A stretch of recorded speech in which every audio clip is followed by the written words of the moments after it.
ABP news की exclusive report. प्रधानमंत्री नरेंद्र मोदी ने परसों साउथ ब्लॉक में बने वॉर रूम में 2 घंटे बिताए। पाकिस्तान में आतंक के ठिकानों की जानकारी ली।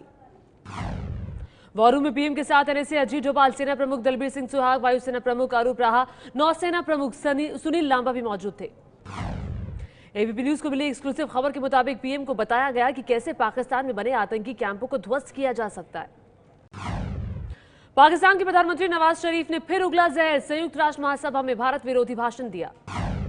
संयुक्त राष्ट्र की बैठक में नवाज शरीफ ने कश्मीर का मुद्दा उठाया। आतंकी बुरहान वानी को शहीद युवा नेता कहा। यूएन की बैठक में नवाज ने परमाणु हथियारों का जिक्र किया। बोले, हमारे पड़ोसी परमाणु हथियार इकट्ठा कर रहे हैं। उरी हमले के बाद भारत की कार्रवाई से डरे नवाज शरीफ ने अपने भाषण में भारत के सामने बातचीत का न्योता भी रखा। भारत ने संयुक्त राष्ट्र में नवाज शरीफ के भाषण की कड़ी निंदा की है। कहा, आतंकी को शहीद बताकर पाकिस्तान ने जताया कि वो आतंकियों से लगाव रखता है। अमेरिका में मौजूद विदेश राज्य मंत्री एमजे अकबर ने कहा, पाकिस्तान को सरकार नहीं बल्कि वॉर मशीन चला रही है। पाकिस्तान की बातचीत के न्योते पर भारत ने कहा, आतंकवाद और बातचीत एक साथ नहीं चल सकती। संयुक्त राष्ट्र में नवाज शरीफ के भाषण पर बलोच नेता ब्रह्मदाग बुख्ती का हमला। एबीपी न्यूज से कहा, पाकिस्तान पहले खुद अपने गिरेबान में झांके। विदेश सचिव एस जयशंकर ने कल पाकिस्तानी उच्चायुक्त अब्दुल बासित को तलब किया। सूत्रों के मुताबिक बासित ने उरी हमले में आतंकियों के पाकिस्तानी होने का दावा खारिज किया है। विदेश सचिव ने बासित से कहा कि अगर पाकिस्तान इस हमले की जांच कराना चाहता है तो भारत आतंकियों के फिंगरप्रिंट और डीएनए के नमूने देने को तैयार है। उरी हमले पर रक्षा मंत्री मनोहर पर्रिकर ने कहा, पीएम के बयान को हल्के में ना लें। पीएम ने कहा था कि उरी में हमला करने वालों को छोड़ेंगे नहीं। उरी आतंकी हमले पर रक्षा मंत्री मनोहर पर्रिकर ने मानी चूक। बोले, भविष्य में ऐसी घटनाओं को रोकने के लिए कदम उठाएंगे। कश्मीर में आज बंद का 76वां दिन। हुर्रियत कॉन्फ्रेंस का श्रीनगर में मार्च का आह्वान। सुरक्षा के इंतजाम बढ़ाए गए हैं। जम्मू कश्मीर के बांदीपुरा में सुरक्षा बलों ने मुठभेड़ में एक आतंकी को मार गिराया और आतंकी छिपे होने के शक में फिलहाल ऑपरेशन जारी। यूपी के कौशाम्बी में मोबाइल टावर पर पाकिस्तानी झंडा लगाए जाने के बाद तनाव। अज्ञात लोगों के खिलाफ देशद्रोह का केस हुआ दर्ज। वाराणसी में उरी आतंकी हमले को लेकर पाकिस्तान के खिलाफ प्रदर्शन। नवाज शरीफ की प्रतीकात्मक शव यात्रा निकाली गई। एबीपी न्यूज ने ढूंढ निकाला मनोज ठाकुर को। उरी हमले के बाद पाकिस्तान को ललकारने का वीडियो वायरल हुआ था। हिमाचल पुलिस में हेड कांस्टेबल है मनोज। दिल्ली में डेंगू और चिकनगुनिया से निपटने के लिए केजरीवाल सरकार का आज से मच्छर मार अभियान। गली गली में होगी फॉगिंग। दिल्ली में डेंगू और चिकनगुनिया को रोकने के लिए डिप्टी सीएम मनीष सिसोदिया हर विभाग के साथ करेंगे समीक्षा बैठक। महाराष्ट्र में सरकारी नौकरी और शिक्षण संस्थाओं में 16% मराठा आरक्षण की मांग हुई तेज। सड़क पर उतरे लोग। आज अमरावती में है मार्च।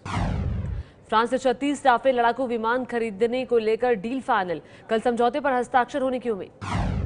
वित्त मंत्री अरुण जेटली अगुवाई में जीएसटी काउंसिल की आज पहली बैठक। टैक्स की दरें और सीमा तय होगी। आगरा में डिलीवरी के दौरान महिला की मौत। सदमे से महिला के पति की भी मौत। पुलिस ने दोनों के शव को पोस्टमार्टम के लिए भेजा। दिल्ली के अमर कॉलोनी इलाके में 3 साल की बच्ची के साथ यौन शोषण। आरोपी 64 साल के बुजुर्ग को हिरासत में लिया गया। दिल्ली में एक अधिकारी के घर से 5 लाख के गहने, 25,000 कैश, 2 मोबाइल और 1 लैपटॉप चोरी। आरोपी 4 चोर गिरफ्तार।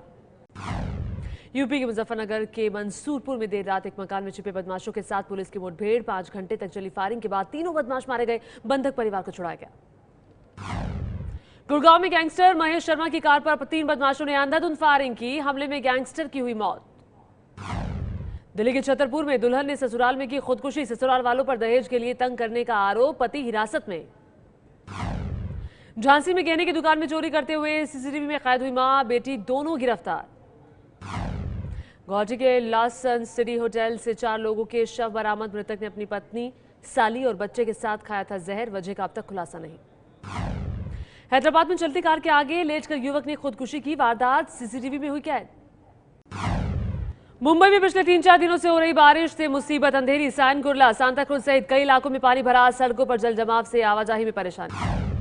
बिहार के गोपालगंज में गंडक नदी मचा रही है तबाही। नदी के तेज बहाव ने गांव का पंचायत भवन ढहा। कानपुर में भारत और न्यूजीलैंड के बीच टेस्ट सीरीज के पहले मैच में भारत ने टॉस जीतकर पहले बल्लेबाजी का फैसला किया। एबीपी न्यूज पर संदीप पाटिल का बड़ा खुलासा। संदीप पाटिल ने कहा, धोनी के संन्यास का फैसला हैरान करने वाला था। कहा, उन्होंने बीच मझधार में टीम को छोड़ा। तकनीक संबंधी सूचना देने वाली कंपनी IHS इंक का दावा। 60,000 रुपए कीमत वाले आईफोन 7 की शुरुआती मॉडल को बनाने की लागत है महज 15,000 रुपए। जर्मनी के फ्रैंकफर्ट चिड़ियाघर में बेबी गोरिल्ला का जन्म। बेबी गोरिल्ला को देखने के लिए चिड़ियाघर आ रहे हैं सैलानी। सलमान खान ने मनाली में की रिवर राफ्टिंग। 1 से 1.5 घंटे तक लिया रिवर राफ्टिंग का मजा। मनाली में फिल्म ट्यूबलाइट की शूटिंग कर रहे हैं सलमान।